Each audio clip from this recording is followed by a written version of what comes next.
Welcome to TechLipart channel, and in today's video I'm going to show you how to download and install Spotify in your Samsung TV. So at first go to your TV home screen. After that go to apps option and then scroll down.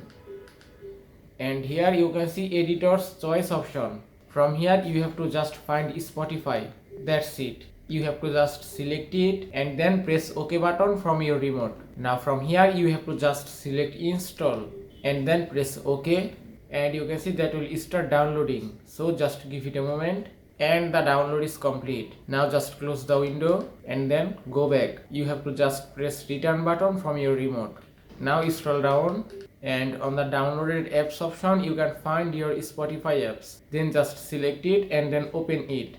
And that's it. Now Spotify is ready for use. And from here you can log in or sign up your Spotify account. And that's it. And that is how you can download and install Spotify in your Samsung TV. I hope this video was helpful. If it was, please give it a thumbs up and don't forget to subscribe.